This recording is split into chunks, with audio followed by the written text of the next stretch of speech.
Do you want to stay more focused on the right goals in your life, or even just figure out what the right goals are for you? Do you want clarity? Do you want better work-life balance? Well, you're in the right place. Welcome to Success Through Failure.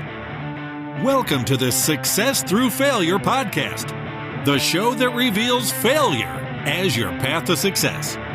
You'll listen to intriguing interviews with some of the most successful people on the planet and learn how their failures became a launchpad for success and how yours can too. Here's your host, former Division I All-American wrestler, former Division I head coach, speaker, and personal coach, Jim Harshaw.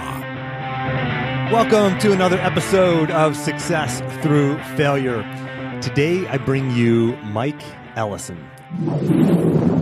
For years, I struggled to find the clarity of purpose in my life and the single-minded focus that I had when I was an athlete. You know, it just felt like I was working hard but not really getting any closer to where I wanted to go. And to be honest, I really didn't even know or have a clear vision on where I wanted to go. Then I discovered a powerful 4-step blueprint that I began to apply to my life, and it changed everything. Now, every morning, I'm excited to attack the day because I have a clarity of purpose and I have confidence in my plan and I have peace of mind in knowing that I'm back on that path to elite success.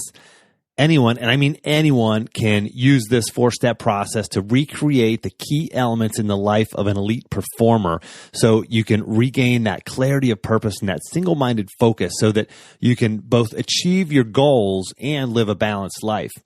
I created a free PDF for you outlining the 4-step Reveal Your Path Blueprint for Success. Just go to jimharshawjr.com/blueprint. That's jimharshawjr.com/blueprint to get instant access to that free PDF. Mike is a multifaceted artist. He's a musician, actor, poet, and noted public speaker. Whether addressing genocide in Rwanda, combating bullying and teen suicide in Detroit, chatting with senators, or jamming with Grammy-winning rock legends on stage, Mike is a charismatic communicator and is always in his element. He's equally at ease delivering commencement addresses to graduates or working with senior executives for Fortune 500 companies. Mike was born in Ethiopia, raised in Virginia, and fully realized his calling as an interdisciplinary artist in Detroit. He's released independent records, headlined national tours, and registered acting credits that span film, theater, and television. He's also produced original content and provides voiceover for films, commercials, and concert tours. And as always, for the listener, if you don't have time to listen to the entire episode, or if you hear something you like but you don't have a chance to write it down, make sure you grab your free copy of the action plan. Just go to jimharshawjr.com/action. Mike, welcome to the show. Thanks for having me, Jim. Happy to be here. Awesome. And a big wahoo-wah to fellow University of Virginia grad. Absolutely. Wahoo-wah, brother. So, Mike, tell us a little bit about your background, where you grew up. You talked about, read in the bio there, Ethiopia. You were born in Ethiopia. Talk to us sort of the 30,000-foot view of, kind of where you grew up, where you were born, and kind of how you got from there to here. Sure. Well, both of my parents are from South Jamaica, Queens. So my father ran track at St. John's, and he started out in education, and then he worked for the State Department and was stationed overseas, which is why I was born in Ethiopia. And then my family came back to the States. I grew up in Reston, Virginia, a planned community, beautiful, beautiful space, kind of an oasis as I learned as I went out into the world. Went to South Lakes High School and then attended UVA. And after UVA, I started in communications, which is what I studied. I did PR with the U.S. Tennis Association and the U.S. Open, managing the interview rooms at the U.S. Open. And I might have been the youngest, if not one of the youngest, to do that. That was an incredible experience. And then I moved to the Motor City to work for a sports firm that represented professional athletes. But I just found myself miserably depressed. And I think I just knew I wasn't in my calling. Great job, great experience, but it just wasn't who I was. And the city, as I say, conspired to turn me into an interdisciplinary artist. So I started going to, open mic nights, studying acting at the Detroit Repertory Theater, taking gigs, opening for an array of musicians, known and unknown, all kind of gigs, you name it. And then, just one success leads to another. And you talk about being miserably depressed and then finding your calling. I think there's a lot of folks listening to this episode right now who know that they're not living out their calling. They know that they're not living the life that they fully embrace and they fully want to live. They know there's more potential in them. They know there's more out there. They feel like they're leaving something on the table. And it sounds like you were at that point. And now you're like, I mean, on your website, and for the listener, like, you got to go to his website. I'll have the link and everything in the action plan at jimharshawjr.com/action. But Mike is he fully living out who he is? It is just incredible. All the different work that you do. Like, how did you go from miserably depressed to living out your calling? You get a little less depressed each day, man. Once you know you love what you're doing, when you like you start to do something and then you look up and the entire night's passed through and you don't even notice. You know what I mean? So I mean, just little victories at a time. Like, as a spoken word artist, you start out, you get the courage to sign the list and open mic night, and then you do well a few times, and then you got people expecting to see you, and a promoter wants to pay you a couple $100 here, a little bit there. I've had a chance. Spoken word artists are a cheap, great opening act sometimes at the time. So, I got a chance to open for Stanley Clark and Keiko Matsui and Al Green, some really incredible opportunities there. Doing deaf poetry on HBO, several seasons. As an actor, fate smiled on me because Michigan passed some film incentive laws. So we had a slew of films come in. And so I've got 12 films under my belt as a speaking character. And also just creating my own opportunities, merging what I learned in public relations, merging what I learned working for the sports firm and other athletes, and then using art as kind of like an entry point to communicate messages and initiatives to work with corporations, nonprofits, foundations, you name it. So I would have these, what I would call industry opportunities, television and film, and then you can kind of, when people see you pop up on the screen, you can kind of leverage that to say, well, here's what I really want to do in the community. And doing it that way, but leading with the intention of, where can I make an impact? Where can I contribute? Where can I make a difference?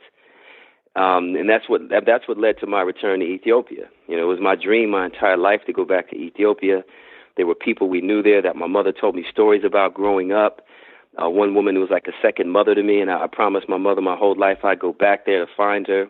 And this was well before social media took off. And as fate would have it, I volunteered for a doctor who was based in Detroit. I was still making music as a musician, made this song that combined like kind of R&B, hip-hop with traditional Ethiopian music, made it in my home office, my home studio, took it with me to Ethiopia on this mission, gave it to a DJ and a couple of kids, performed for this fundraiser. That led to a television appearance. On the television appearance, I got to tell my story and the person I was looking for. Fast forward 6 months later, people are telling me, wow, your song's pretty popular here in Ethiopia and your video's on all the time. But I don't know what that means, I come back 6 months later, the whole country knows my song and knows me, and people are asking me if I found my second mother, So, that was just magic for me, being back in Ethiopia where I was born, being embraced, going to the far reaches of the country and seeing children come out of the Nile River singing my song. Wow. And so that really changed my perspective on everything, Jim, because it showed me I could have greater fulfillment outside the typical construct of the so-called industry. It showed me how, if I do my part, the universe kind of conspires to supplement what else you need, and you can create your own opportunities outside of the social norms.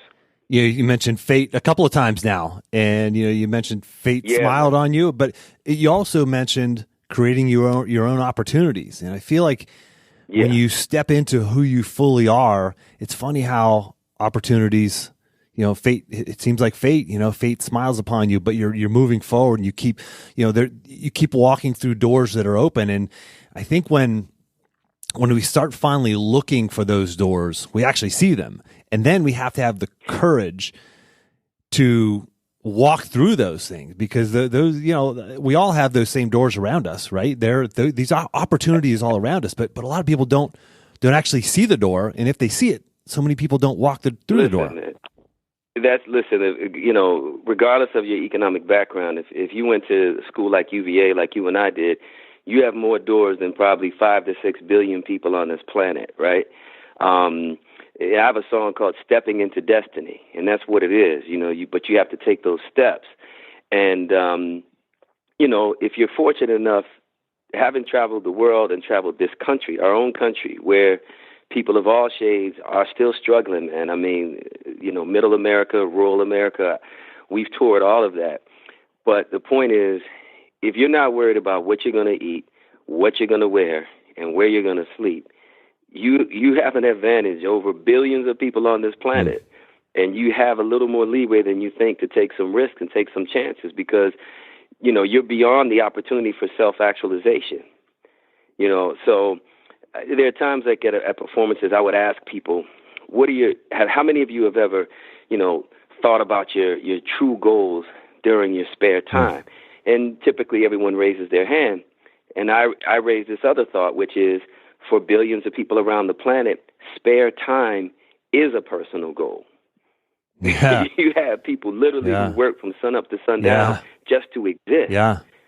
You know what I mean? So, yeah, man, I think that should give us license to be a lot more bold with our lives than many of us choose to be. And I'm not, like I say, man, I mean, the premise of your podcast is my story. It's just one failure after another until I failed a little bit less at a time. So I'm not putting myself on a pedestal, nor am I knocking anyone else who says, a simple 9 to 5 is the route for me. I'm not knocking that either because there's value in that too. You know what I mean?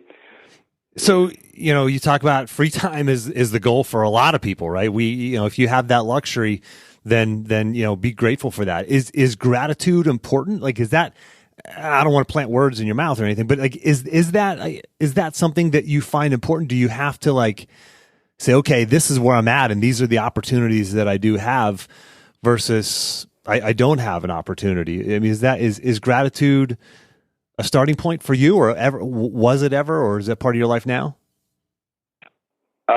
Absolutely. Gratitude is paramount. Man, before we started this, you talked about your children. I talked about mine. When I look at my children, I'm just grateful for life itself. I'm fairly smart, but I'm not that smart. I'm fairly talented, but I'm not that talented. I work hard, but I'm not that hardworking. You know what I mean? So I'm just a believer there are other forces that work to your benefit when you do your part. And I'm my best self when I'm part of initiatives and projects or causes that are bigger than myself. To talk about that, because I think some of us get stuck in, our own world, which is fine, right? If you're listening to this podcast, you've got some piece of electronic equipment that you're listening to this on. You most likely are in America, though I have international listeners as well. So shout out to all my international listeners as well out there. But you're probably in a decent enough place, right? But we're in this bubble. Absolutely. We're in this bubble, right? And you're talking about causes that are bigger than maybe this bubble, which is, your family, your town, and, your favorite NFL team, whatever, right? Talk about reaching out to causes that are bigger than just us, and how that can pull you instead of push you, but pull you towards something bigger and greater. Well, again, I'm not, it's not to preach to anybody. I just know what works for me. And anytime that I've led with ego or my own selfish interest, it's been a rough road and it hasn't really led to fulfillment. Anytime that I've shown up when friends or family or certain organizations I align with have asked me to get involved, it's been magical. And it's not an either or proposition, right? Like, you can serve, and sometimes in the context of serving, it creates business opportunities. Sure. So it's fulfilling on many levels. And there's something that happens when there's a group dynamic. Like you mentioned, team sports. I grew up playing basketball.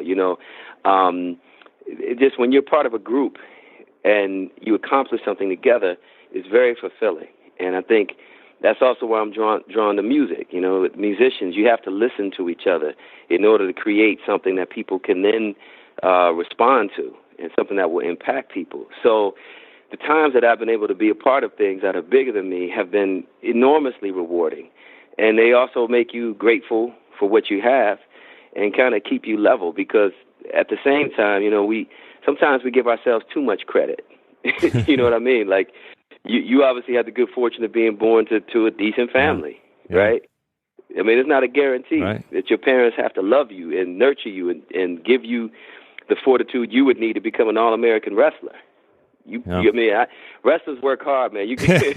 I left that sport alone. It's painful. You probably worked hard and you're talented, but not that much without some help, right? Yeah, you know? Absolutely right.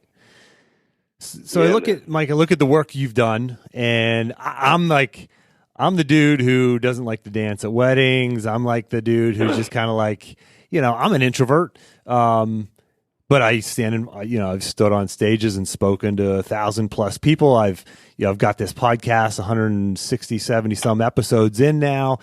And, so I know that to grow as an individual, I've had to step into my fears and do things that are scary to me. And I always feel like I grow through those.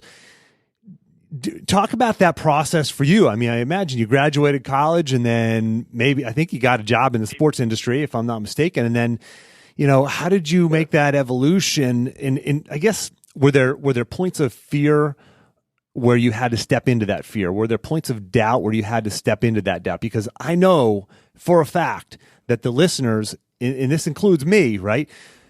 We have fears, we have doubts, we want to fully live out who we are. Absolutely. But it's hard, right? It's hard. It's like we have this safe little bubble, and it's like, you stick your finger outside of the bubble and it goes, man, that hurts, or that's a little scary, right? Yeah, man. I have a million stories of fear, but I mean, like, I was still working at a sports firm, and the first time I went to this cafe in Detroit, which is like now one of folklore, called Cafe Mahogany, I wasn't from Detroit. I didn't know the people or the environment. And then I see all these amazing artists and poets and singers, and they're going up there and rocking it. And I'm actually came straight for work. I'm in a suit and tie. They're looking at me like the corny cat in the room. And the first time I put my name on that list and stood up to say this poem in front of people, it was terrifying, but I got over it. But I'm terrified every time I step in front of an audience. Yeah. Nobody believes me, but I am. It's just that part of, one of the extreme elements of my personality is that if there's a fear, I have to conquer it, right? So I can't just speak in front of an audience. I've got to perform. I've got to pull people in. I've got to make an impact, and then look back on it and say, man, I can't believe I did that. The scariest thing for me was getting called in for a Broadway audition with literally 2.5 days to prepare. Wow. And, the Broadway musical, Fela, based on Fela Kuti's life, executive produced by Jay-Z and Will Smith, and, it was a big-time production. And Bill T. Jones, who was a legend, somehow I got the call to audition. And for your listeners, if you look at my picture and you look at Fela, I look nothing like him. But he was one of my favorite artists, a Nigerian artist who created Afrobeat, and I created a platform we call Afro Flow. So I was just intimidated by the fact that it was Fela, one of my musical idols. I looked nothing like him. I had to sing, which, singing the way he does is something I'd never done. I had to speak with this pidgin accent, which I had never done. And I went to a good friend of mine who ironically broke into the arts on Broadway. And she said, her name is Aku Kadogo. Shout out to Aku. She said to me, they don't call everybody, and you're probably not going to get it. But in these 2 days, you're going to do your best, and you're going to go and you're going to take that audition, because they don't call everybody. So let's get to work. And I did it. And so you walk into this room, it looks and feels like a football field. Bill T. Jones is sitting at the center of the table. To his left and his right are 10 more people. Everybody's stone-faced. It looks like the Last Supper, And then there's a band in the back of the room, Antebellum, which is an incredible band. And they just start playing, and you got to do your thing. And when it was over, I couldn't believe I did it. But and I didn't get the part. They did tell me I did well, better than I would have imagined. It was an amazing failure, and I look at that failure as probably my biggest success, because I was never afraid to do anything after Wow. that. So let's talk about that a little bit, about failure. I mean, because, the name of the podcast is Success Through Failure, and I strongly believe that failure is a necessary step on the path to success. Can you talk about, maybe that's the one, or maybe there's another failure that you can share, a story where you've gone through a failure and you've felt that self-doubt, or maybe that hopelessness, or that hesitation inside that you've had to push through and deal with in order to get to where you're at now? Absolutely. I mean, when I made the decision to become a full-time artist, I was still I would do little consulting gigs or small projects here and there to pay the bills until I started getting paid to do, art. I would work for various theater companies, but, what theater paid then and even now is tough to make a living on. And there were several times I was on my last dime, not really sure, you eat ramen noodles every day. You go from making a good living and working for a sports firm, and you've got all kind of friends and people calling you up, to now it's kind of quiet, and it's just you, your thoughts, your ideas, and some ramen noodles. And by the way, you have this UVA degree. You're supposed to be prestigious at this point. Yeah, you know what I mean? Sure. So I've been there a few times on that road.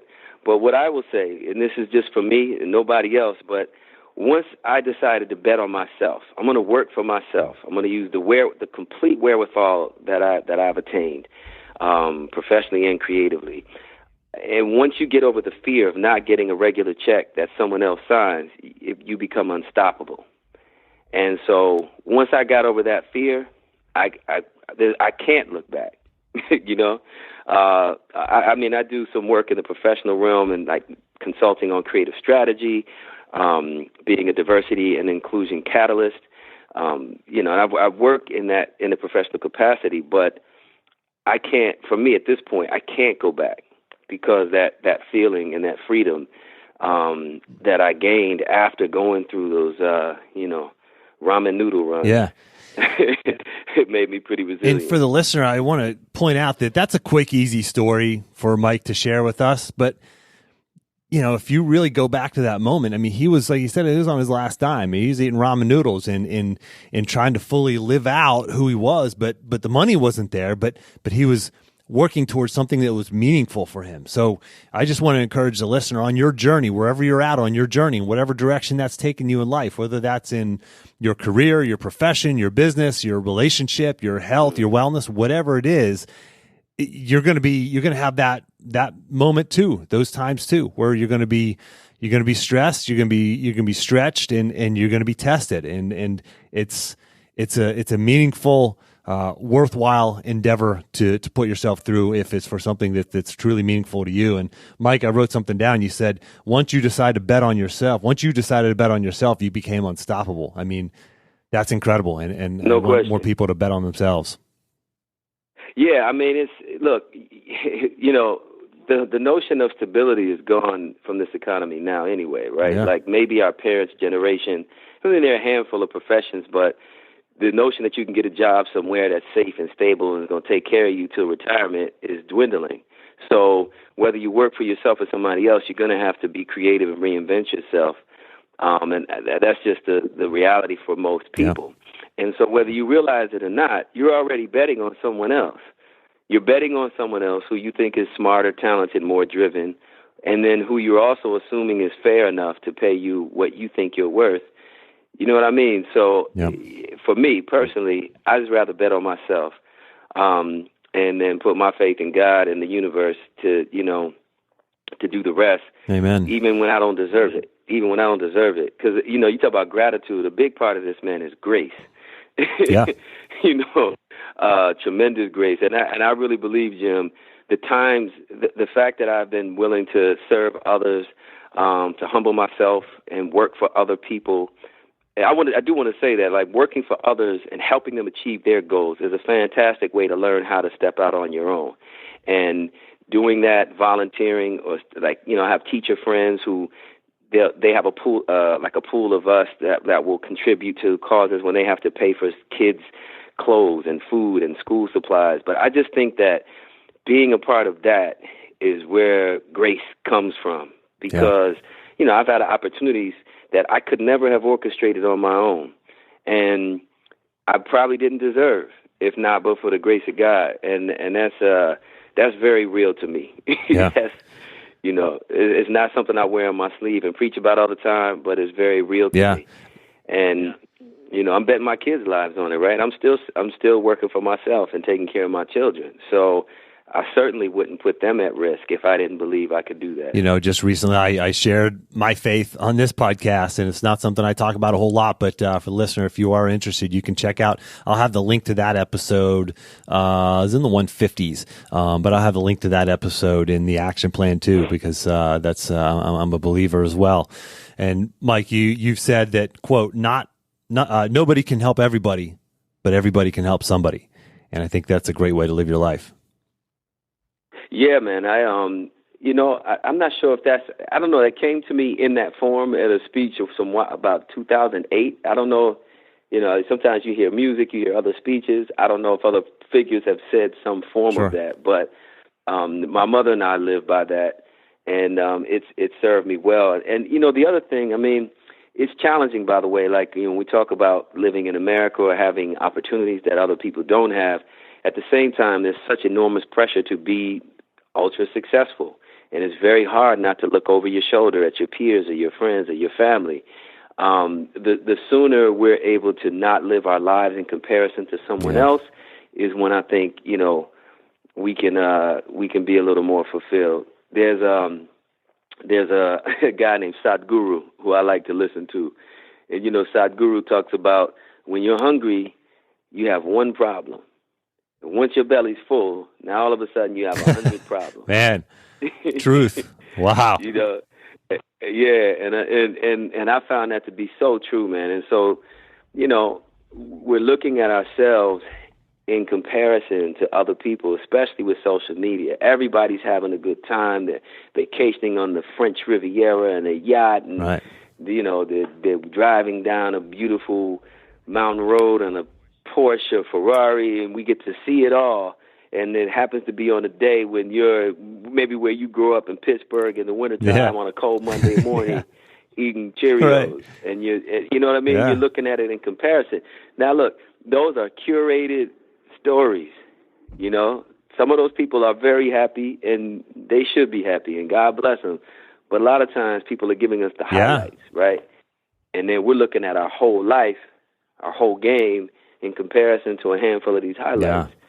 And that's dangerous. Yeah, you got to stop comparing yourself to everybody else's highlight reel. I talk about that so much, especially in my coaching programs called Reveal Your Path. We start out with identifying what are your core values, like what's actually important to you, right? You shouldn't align your goals in life with what's parked in your neighbor's driveway or what you see on Facebook or what the media is shoving down your throat. Your goals in life should be aligned with what's actually important to you, like who you want to, how you want to live your life and who you want to live it out to be. And once you do that work, once you do that fundamental, foundational work in your life, then everything changes. You can start to let go of chasing these goals that aren't meaningful, because usually when you get there, it's not everything you cracked it up to be, because you still got 100 problems.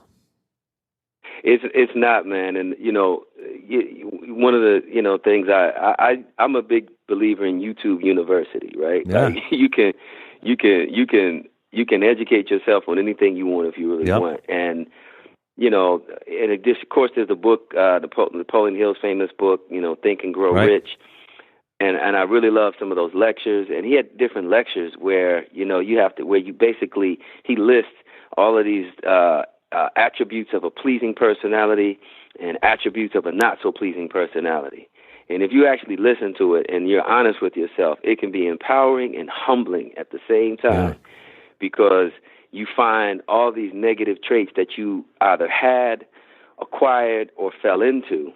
And I think, knowing that I had children come into this world, maybe take a hard look at myself and say, what are the things that I really need and want to change about myself? What are the behaviors and decisions and actions that I got to change if I'm going to be better and be a decent parent? And that's humbling. You know what I mean? Because you can lie to other people, but you can't lie to yourself. Yeah, you can't look in the mirror and lie to yourself. Man, you could try. Yeah. but the cat on the other side is gonna look back and tell you it's BS, right? So, you know, it's a process. It's like when I remember when I was competing, when I was wrestling. You know, it's when you step out into the center of the mat and you look your opponent in the eye and you have to compete. You know, that's truth. I mean, truth is laid out bare there. You know, deep down in your heart, if you cut corners when you're finishing up practice with sprints, you know, if you cut corners and do all the reps you're supposed to in the weight room, you know, if you cut corners, you know, didn't sleep well the night before, you know, stayed up late the night before screwing around, playing video games or watching movies instead of getting to sleep early, you know the truth. And it's the same in life. All that stuff just replicates out the same way every day in life. Yeah, no question. I mean, when you talk about not looking at others, what's in their driveway, or if you even have a driveway, it's, you know, that's the thing. Like when we talk about success, you know, again, we just see it at this high level, and it's usually tied to finance, you know, and everybody has their own definition of success. But if you wake up every day doing what you want to do around people you want to be around, and you're coming home to people that really care about you, you know, I mean, those are some fundamental things of success. And, you know, even as an artist, you know, I mean, your listeners will look up, and most of what I've done, they may have never heard of or seen. But I've created my own opportunities and found ways to fund it and get it done. And I don't believe in being a starving artist by any means. But at the same time, I'm not next to Jay-Z at the Grammys. But the universe is bigger than that. You know, when I go to schools and I talk to kids, they say there's a lot of room between broke and Jay-Z. You know what I mean? Yeah. So my point is just, we watch these TED Talks or YouTube videos where somebody went from a dropout to a mogul. That's not going to happen for most of us. Right. Yep. And if it does, it's you know, most of those stories, there's a story behind that story of struggle, failure, adversity before that success happened. Absolutely. And there's probably a story about an advocate that you don't hear about that also helped make some things happen. You know what I mean? So we're comparing ourselves to people and accomplishments without having the full story. Yep. And then every now and then, like, you know, you read about certain business people or whomever, and they'll say this, and this happened to me along the way. And you say, oh, man, you know, that person's not as successful as I thought. Yeah, that makes them a real person. That's really the point and the mission of this podcast, is to normalize that journey of struggle, of adversity, of obstacles, ultimately in order to get to success, however you define success. Right, exactly. Mike, I want to finish up with a few questions here that they're going to really give the audience some concrete, actionable takeaways. So, can you share with us maybe an action item that the listener can take in the next 24 or 48 hours to really start living out fully who they are, and really start moving towards a life that is maybe more aligned with what they would be passionate about, rather than doing what, you know, staying in the box that they're in? Absolutely. I mean, the first thing for me, like when we talked about periods of depression, I mean, I'm a believer. You know, men don't say this, but I'm a believer in affirmations. And, you know, I had a list of affirmations that I used to have to read to myself daily on days I could barely lift my head off the pillow. But so I think, you know, I believe in that, in speaking positivity to your own spirit. But I would say, you know, think about some things that you really want to do or need to do, and start to make a list. And once you write item number one, stop. Stop at item number one and do that. Yeah. Because what happens is we make these lists and it looks so daunting, and then you never get off the starting block, and then that becomes more of a, you know, self-defeating situation. So there's something about little success. Start with that one and stop right there and get that done and get something towards that. That, you know, I think that's big. And I think, you know, now we have opportunities to feed ourselves so much media. So the other thing I would just say is just, you know, listen to people like you and others. Choose what you're feeding yourself. You know, like you wouldn't just walk up in the gutter and pick up some trash and put it in your mouth. A lot of the things that we're looking at, they might be entertaining in the moment, but it leaves residue on your spirit, man, and it is not positive. So you gotta balance it. You know, you gotta balance Game of Thrones and stuff like that with something else that's going to feed you. And I think, you know, for me, one of the biggest tools that I got, man, a good friend of mine, a trainer, gave me a jump rope. He didn't say anything. He didn't tell me how many to do. He just said, "This is for you." And I would just look at that thing forever. And, you know, I mean, and my weight has gone up and down a couple of times. And Detroit is where I've spent most of my time. It's cold. So you don't see, it's not like California. You see people running up and down 8 Mile or on the Lodge Freeway. You just don't see it. And I'm around musicians, and you have sessions, and you eat, and you travel. So I looked up one day and said, "Man, this isn't the cat that graduated, you know, that used to play ball in the courts of UVA." So I just look at that jump rope. But now that jump rope is the key to my health and fitness, because if I start my day with that, then, you know, no pun intended, but I've got a jump start. Yeah. I want the listener to really take this in, because we're talking to a guy who is successful, who's living out his life the way he wants to live it out.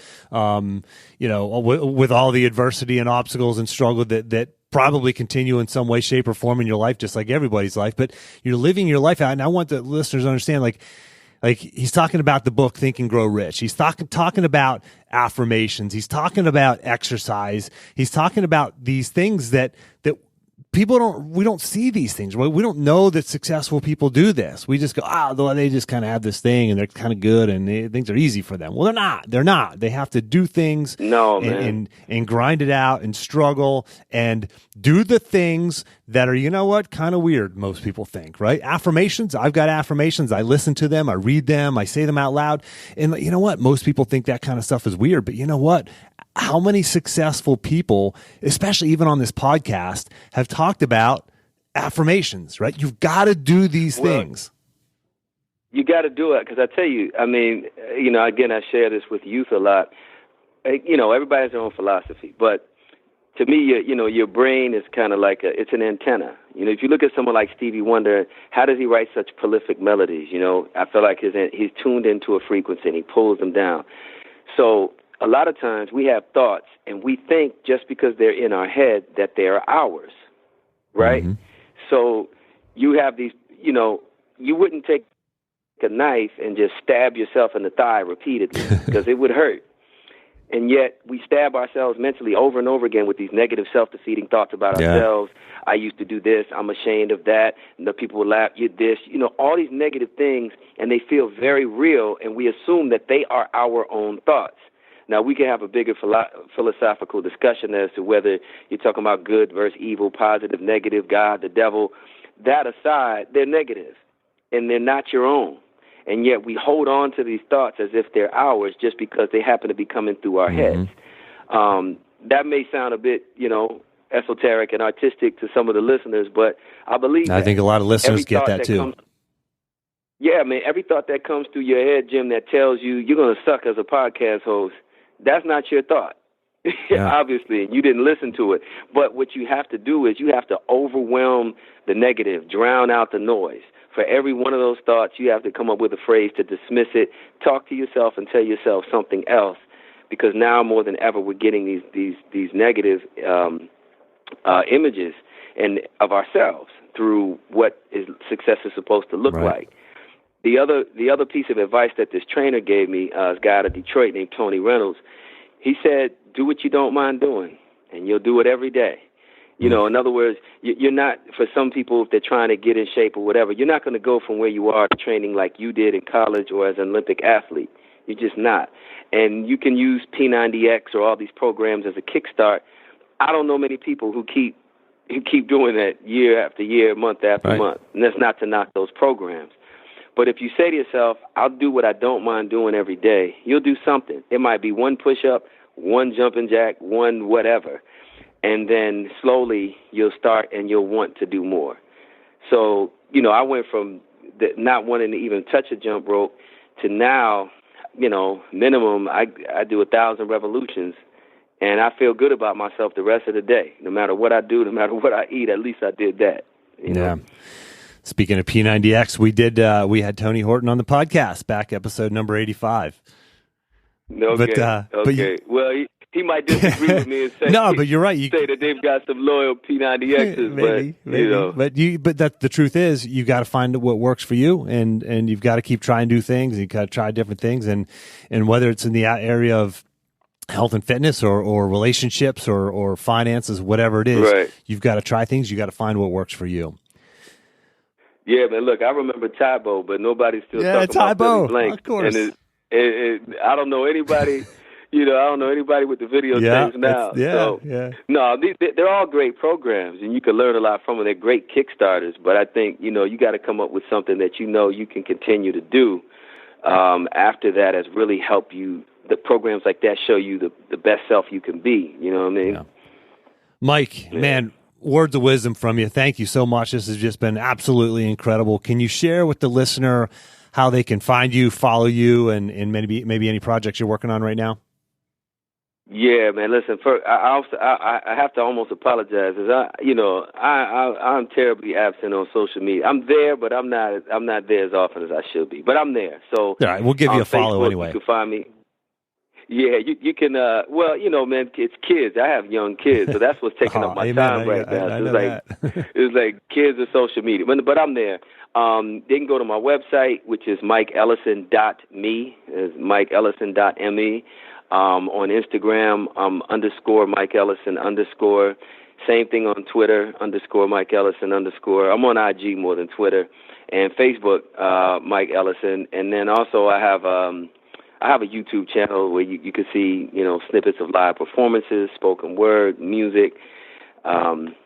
So I'm there. And Mike mentioned, for the listener, before we hit record, he has a couple songs that he wants to share with us that we'll get those YouTube videos linked up in the action plan. So JimHarshawJr.com/action. I have all the links that Mike just shared there. A couple of songs around failure that I think are really going to resonate with the listener. So Mike, thanks so much for making time to come on the show. Absolutely, Jim. I appreciate it, man. And for the listeners, until next time, take the time to get clear on your goals and embrace failure as a stepping stone on your path to success.